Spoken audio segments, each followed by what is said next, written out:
Falta alguien, ¿no? A ver.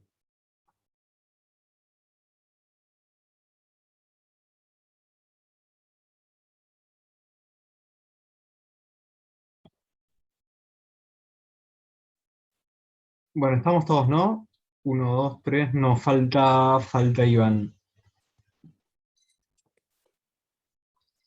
Bueno, compartir pantalla.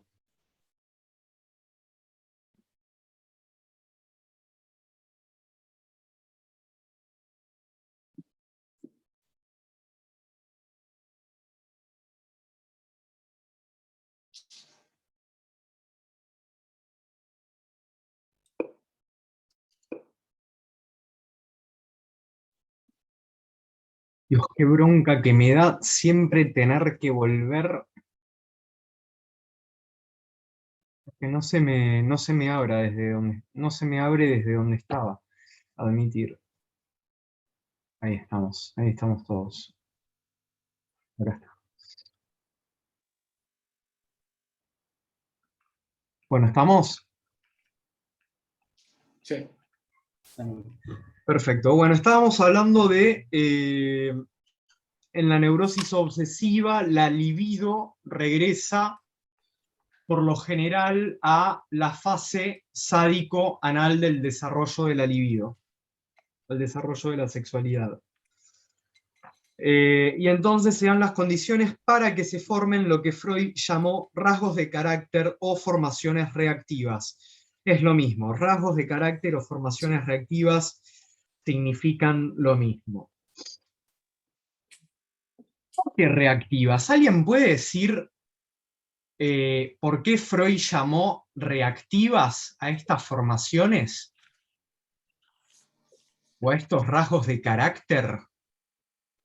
¿Qué pasaba en la fase sádico-anal en relación a la ambivalencia afectiva, amor-odio que vimos, ambivalencia entre lo sucio y lo limpio, entre lo ordenado y lo desordenado, entre lo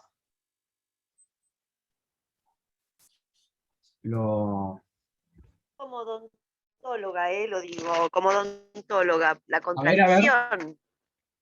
Como odontóloga, digo, por la contradicción de la situación. por la contradicción, No, justamente. Es no sé decirlo de otra reactivas, manera. reactivas es como una reacción de oposición. Por formaciones reactivas entiendan que se forman síntomas en reacción de oposición ante lo desordenado, lo sucio, lo impudoroso, lo desordenado, lo asqueroso de la fase sádico-anal, ¿sí? Entonces, si en la fase sádico-anal, por ejemplo, teníamos que había mucha satisfacción en la retención, o por ejemplo en la expulsión, mejor dicho, en la expulsión de las heces, que se va a formar como reacción de oposición, como formación reactiva o rasgo de carácter. Una personalidad muy retentiva, en contraposición a lo expulsivo. Entonces vamos a tener que, por lo general, los neuróticos obsesivos, no todos, pero por lo general, van a presentar una personalidad muy ahorrativa, muy avara, y les va a resultar muy difícil compartir lo propio, lo suyo, con el otro. Van a tener una relación con el dinero bastante particular. Por eso, por lo general, se los suele llamar ratas, ¿no? Ratas. Fíjense también el simbolismo que adquiere el valor de rata, ¿no? Como algo sucio, como algo que anda por la cloaca, como algo asqueroso, desechable, ¿no? Pero también, por reacción de oposición a lo desagradable de la fase anal, a ese niño que era sucio e impudoroso por cagar en cualquier lugar, por generar desórdenes, arrojando objetos por todos lados y por lastimar de manera maliciosa a la madre con los dientes, por ejemplo, ¿no? Sí. Para descargar su sadismo, se forma en reacción de oposición, como rasgo de carácter, una personalidad. ¿Cómo? No, perdón. Ah. Se forma en reacción de oposición una personalidad muy pudorosa, muy limpia, muy ordenada, ritualística y muy generosa. Muy generosa, pero no significa que esa persona sea generosa, qué buena persona. No, es un síntoma, es algo sintomático, ¿sí? No es que la persona posea ese atributo de, digamos, bueno, no, es una persona, no sé, divina. Es un síntoma, es una formación reactiva, es algo sintomático. ¿Se entiende entonces lo que es una formación reactiva?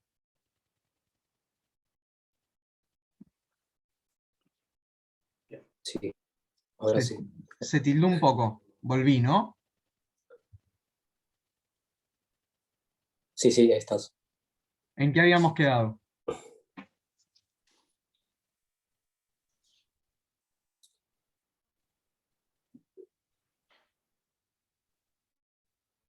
Terminando de definir la formación reactiva. Ok, ¿se entendió? Sí. Bueno, por eso se acuerdan que creo que en la primera clase habíamos dicho que el obsesivo, por regla general, no es quien padece de su síntoma, sino que es el otro, el que padece del síntoma del obsesivo. Claro. Entonces, ¿cómo se definen los síntomas del neurótico obsesivo? Como egosintónicos, porque están en sintonía con el yo. El sujeto obsesivo suele amigarse con su síntoma, diciendo que es parte de su personalidad. Dice que es así, por ejemplo. Quien verdaderamente padece del síntoma obsesivo es el otro que ya no soporta su avaricia, o sea, que ya no soporta que sea tan rata, que ya no soporta la impuntualidad del obsesivo porque se la pasa yendo y viniendo para comprobar que haya dejado la canilla cerrada para no derrochar, por ejemplo, que ya no soporta perder tiempo dentro de la casa porque antes de salir, su partenaire, su compañero, debe hacer las cosas de una manera muy ritualística, ordenada, prolija, etcétera, etcétera, etcétera. Y ahora yo les voy a dar un ejemplo. Yo me acuerdo que en la primera clase les di un ejemplo autorreferente de una amiga mía llamada Valeria. No tengo por qué estar dando nombres, pero bueno, los doy. El otro día estaba yo con Valeria acá en mi casa, pasándola espectacular. Estábamos, qué sé yo, viendo una película, no sé qué estábamos haciendo, eran como las 3 de la mañana más o menos. Vive acá a la vuelta la piba, vive acá a la vuelta de mi casa. A las 3 de la mañana se acuerda, ella vino como a las 9 de la noche acá a mi casa. Viene y me dice, no, la puta madre, Martín, voy a tener que volver a casa. Me dice, y yo le digo, ¿por qué? ¿Qué te pasa? Y me dice, no, pasa que dejé el termo de agua, el termo, ¿cómo se llama? Que sirve para calentar agua. Bueno, dejé el termo prendido y me va a venir un montón de plata. O sea que estábamos pasando un momento divino, cagándonos de risa, o no sé, viendo una película, y sin embargo la piba tuvo que cagar el momento para ir a su casa a pagar el termo. ¿Entienden cómo es que siempre el síntoma del obsesivo termina jodiendo al otro? Bueno, en fin. Yo claramente ahí me enojé un poco y le dije, Valeria, relaja un poco, 2 horitas que dejes el calefón prendido, no te van a venir 10.000 pesos, relajá. No se pudo relajar, tuvo que irse, se fue, no volvió y yo me quedé solo, aburrido en mi casa. En fin, vamos al tema que sigue.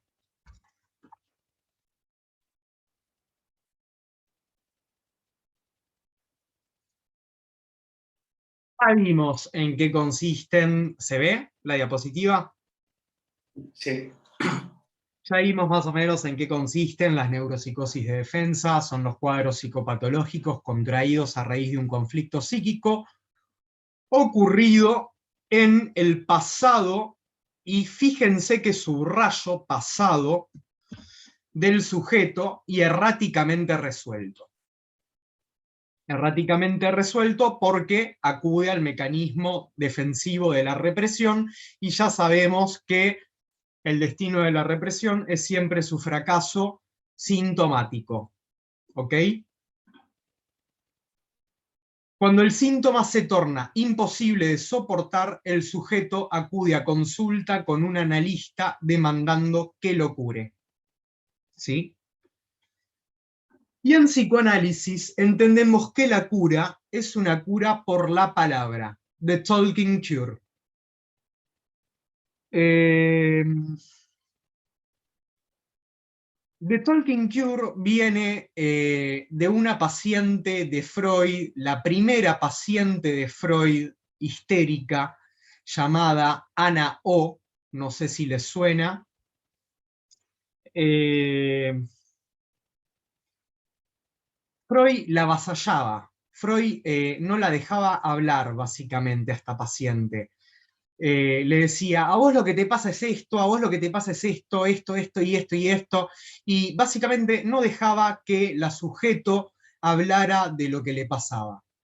Entonces, Ana O, esta mujer, le dice a Freud, cállese y déjeme hablar.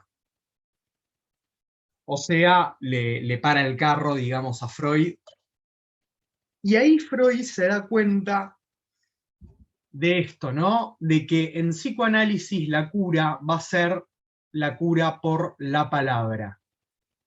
Entonces se va a tener que callar un poco y escuchar qué es lo que le está pasando a ese sujeto que padece histeria llamada Ana O. Y ahí empieza el método psicoanalítico por excelencia, que es el método de la asociación libre. Ahora vamos a ver de qué se trata eso.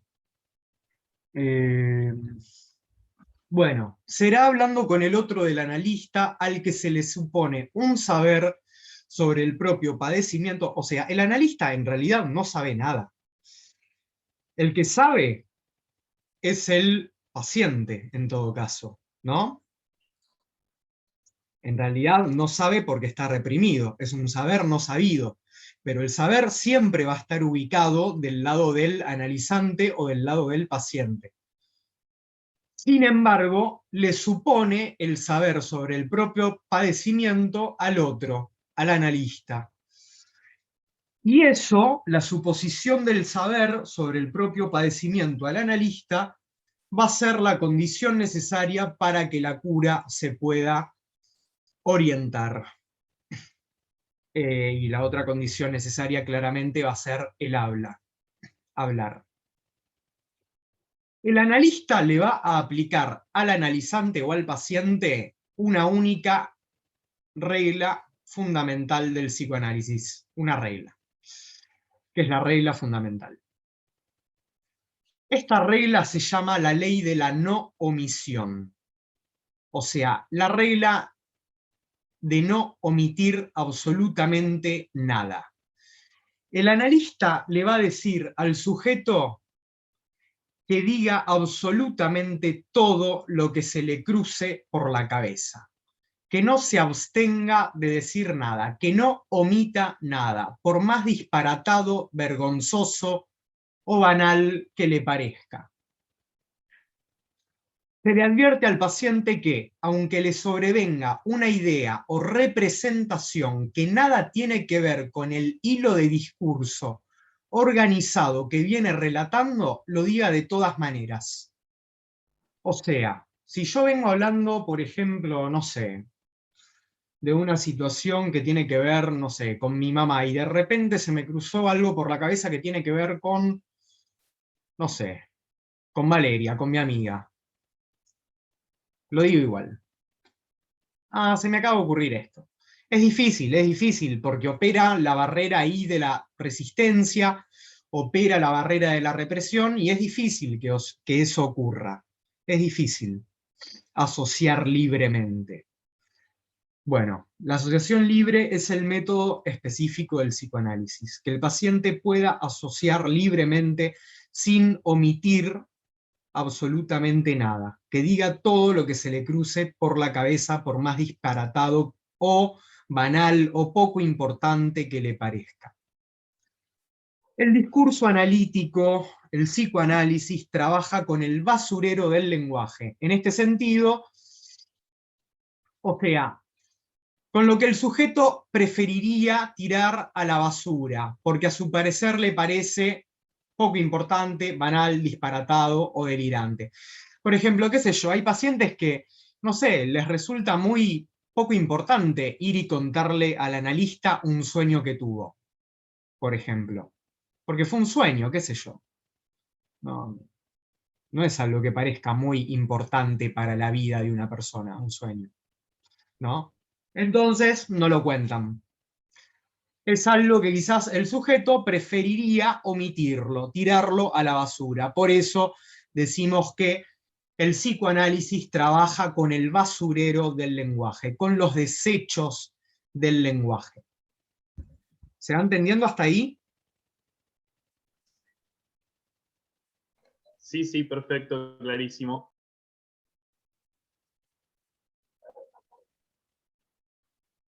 Bueno, esta diapositiva me parece con otra letra, no sé por qué. Quedó fea. Bueno. Bueno, ya les di el ejemplo de los sueños. Espérenme un cachito.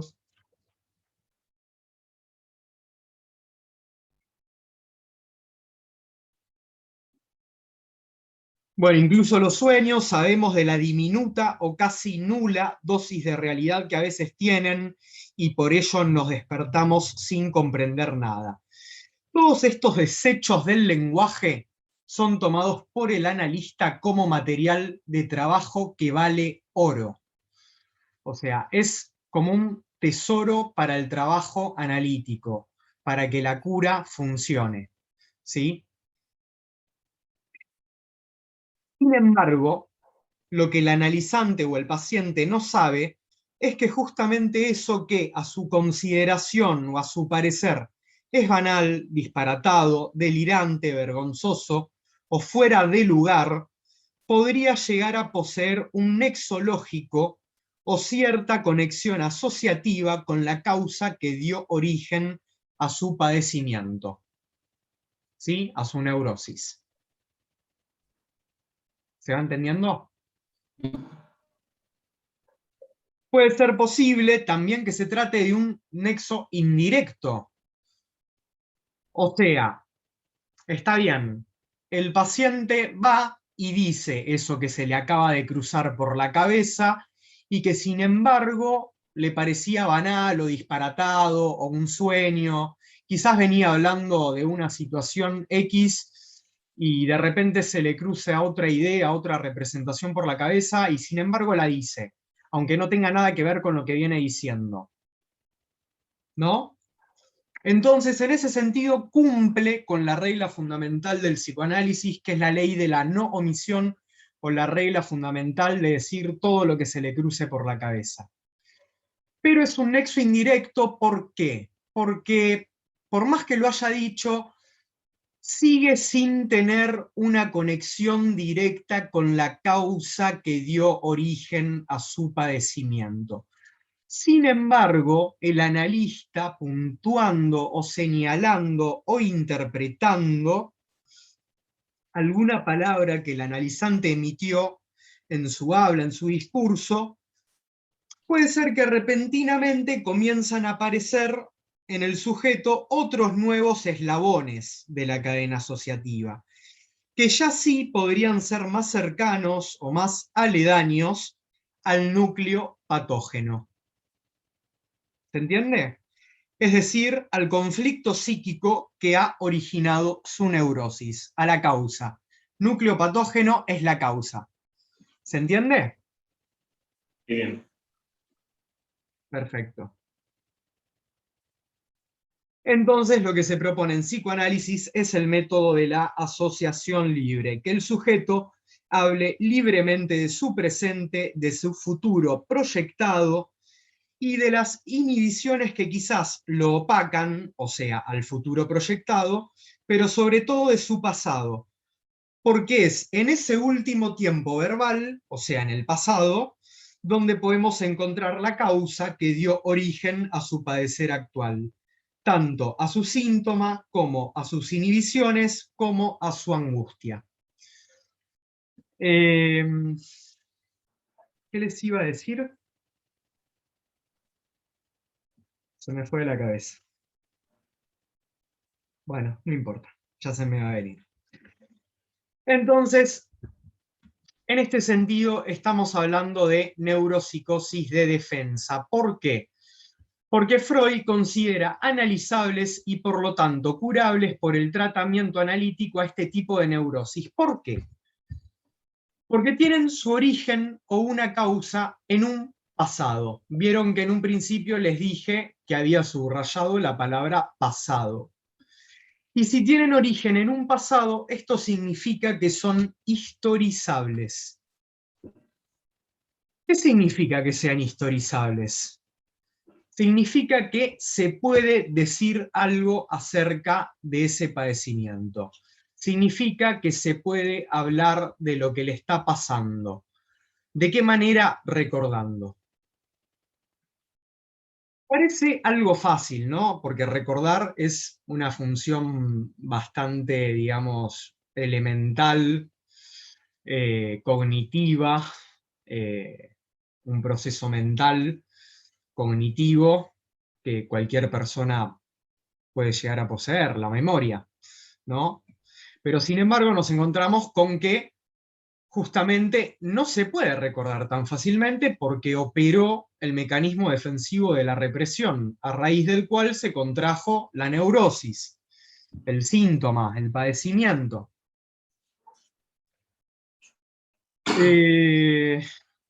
Entonces, la represión aparece en análisis cuando se manifiestan las resistencias. Por ejemplo, el sujeto dice, no se me ocurre nada. Hoy no tengo nada para hablar. ¿Ustedes van a análisis, hacen terapia? No. Sí. ¿No les pasó nunca esto? Sí, obvio. Claramente, ¿no? El silencio ahí, el silencio es terrible. Las mejores sesiones son cuando uno no sabe de qué va a hablar. Y sin embargo sale un montón, ¿no? Por eso, Después sí. Ideales. Bueno, a veces, no siempre, no hay que generalizar. A veces realmente el paciente está muy resistente y es muy difícil conmoverlo de esa posición resistente.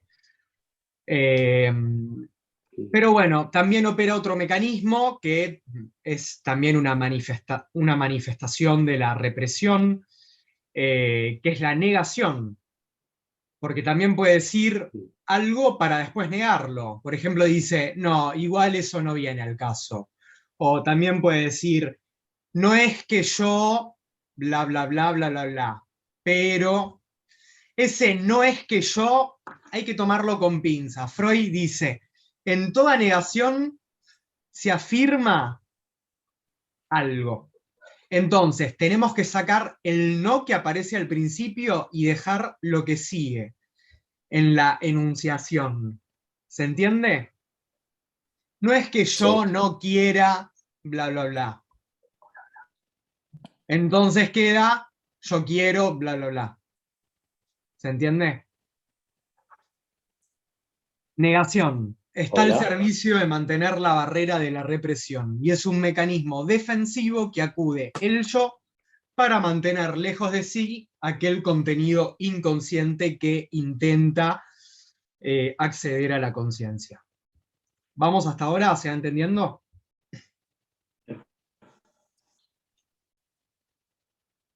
Sí, sí. Hola, ¿se escucha?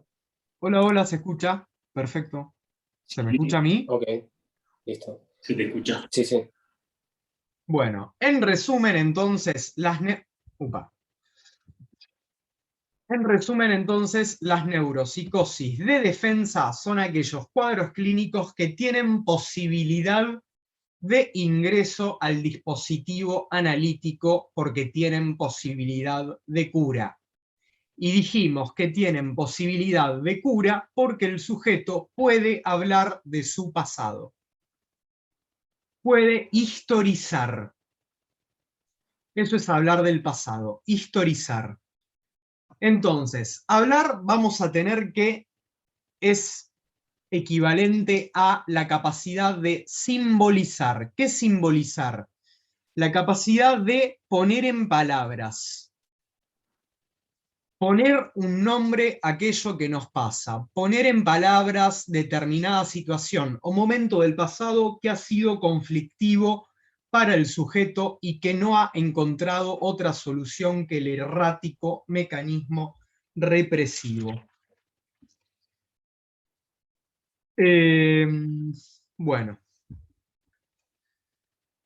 Las neuropsicosis de defensa entonces se caracterizan por esta capacidad de habla, por esa capacidad de remitir al pasado. A diferencia de las neurosis llamadas actuales. ¿Se entiende por qué actuales? La oposición, las neuropsicosis de defensa remiten al pasado. Se pueden historizar, se puede hablar de ellas. ¿Por qué Freud llama actuales a este tipo de neurosis? Porque no remiten al pasado y porque no son historizables y porque no existe en estos pacientes la capacidad simbólica de poner en palabras o de recordar. ¿Sí? Son personas que en análisis pueden decir poco y nada acerca de lo que les sucede. Por lo tanto, si no existe la posibilidad de hablar sobre el pasado, significa que no son historizables, lo que significa que tampoco pueden ser influenciables o curables mediante el tratamiento analítico. Sí van a ser influenciables o curables por otro tipo de curas que no son la terapia analítica. Ya vamos a ver cuáles van a ser. Para Freud igual esto, no para Lacan ni para otros autores, pero bueno, en este momento estamos hablando de Freud. Sigamos, son cuadros que se caracterizan por no remitir al pasado del sujeto. Freud no encuentra en estos pacientes una causa remota, situada en el pasado, vinculada a un conflicto psíquico que los haya llevado a utilizar el mecanismo de defensa represivo a fines de resolverlo. Por lo tanto, si no remiten al pasado del sujeto, Freud agrupó a estos pacientes bajo la categoría clínica de neurosis actuales o también llamadas neurosis de angustia. Justamente el síntoma principal que presentaban era la angustia.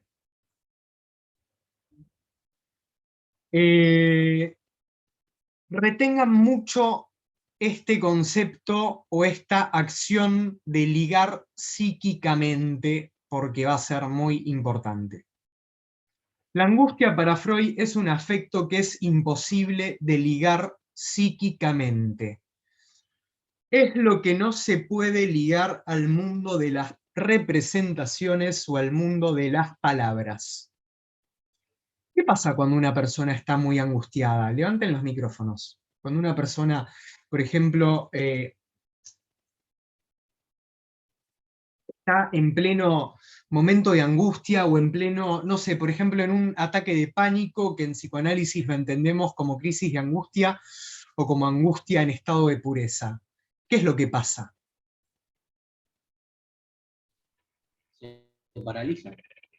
Se paralizan. Hay una parálisis en el habla. Hay una detención extrema en la corriente del decir, digamos, del lenguaje, de la palabra. No se puede hablar acerca de eso. La angustia es lo que no se habla, justamente. Y ligar psíquicamente es justamente, volvamos atrás, esa capacidad de simbolizar. Ligar psíquicamente es ligar al mundo de las palabras, ligar al mundo de las representaciones. ¿Se va entendiendo?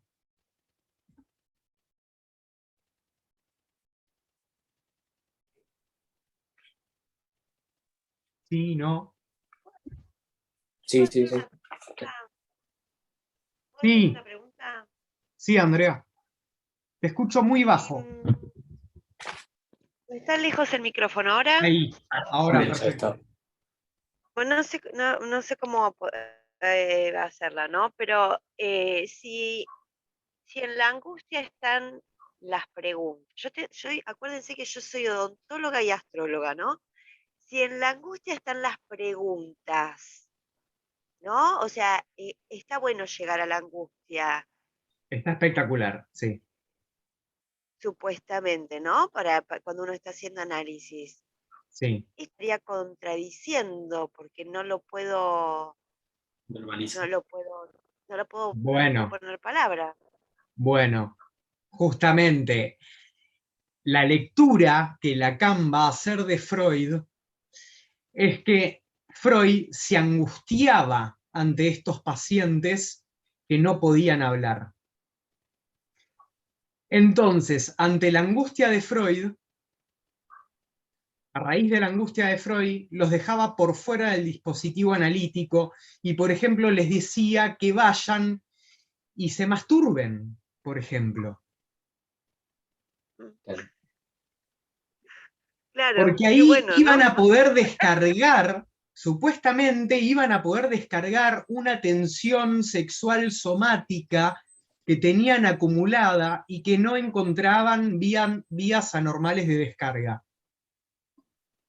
¿Sí? Entonces, Freud los mandaba, por ejemplo, a otros profesionales, como por ejemplo sexólogos, o les prescribía la masturbación, o les prescribía el coito. Bueno, ahora sigamos a la siguiente diapositiva porque se va a entender un poquito mejor esto. Pero Freud no puede llegar a conceptualizar la angustia de una manera tan, digamos, copada como Lacan. Es pertinente la pregunta que haces, Andrea, porque está perfecto, sí. Con la angustia se puede hacer mucho. Con la angustia, de hecho, Lacan considera la angustia como el corazón de la experiencia analítica. Si el sujeto no se angustia, no hay cura posible. No hay cura posible.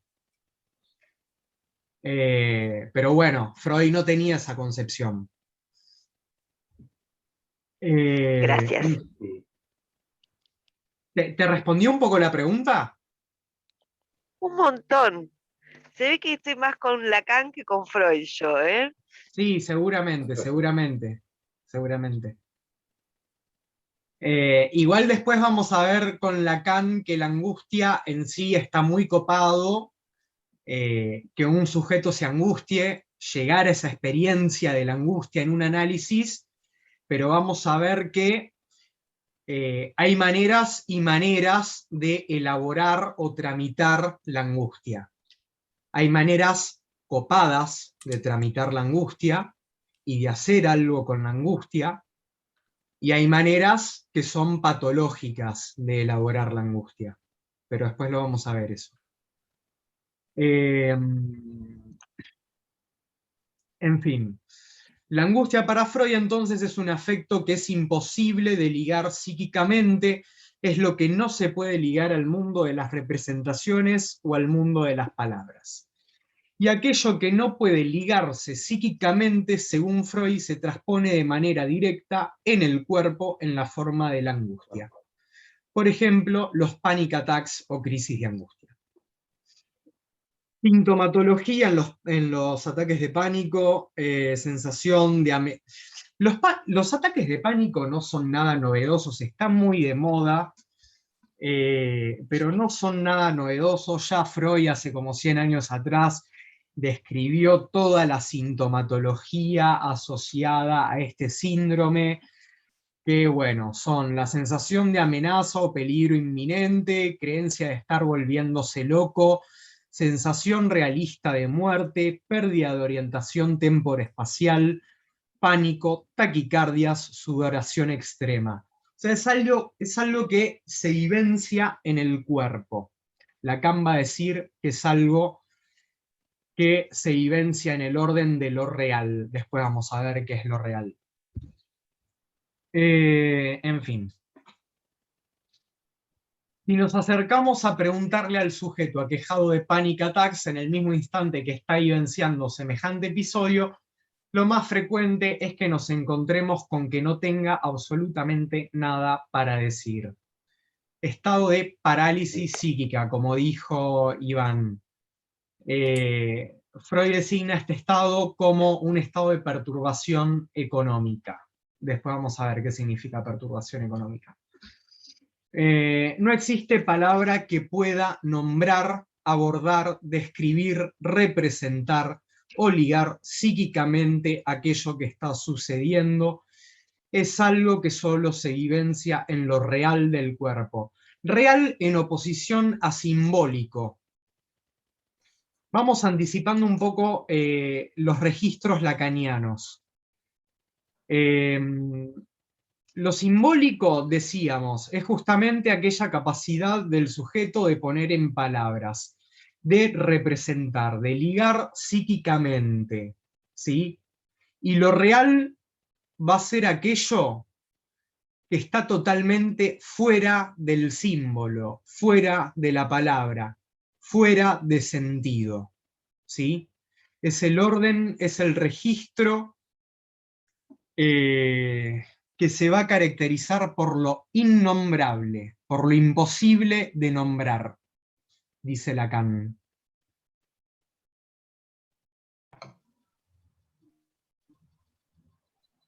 Queda 1 minuto y 45 de sesión. Bueno, salimos. Bueno, termino igual con esta diapositiva. Ya salieron, ¿no? ¿Ya salió Tomás? Sí, ya salió. Bueno, salimos y volvemos a entrar.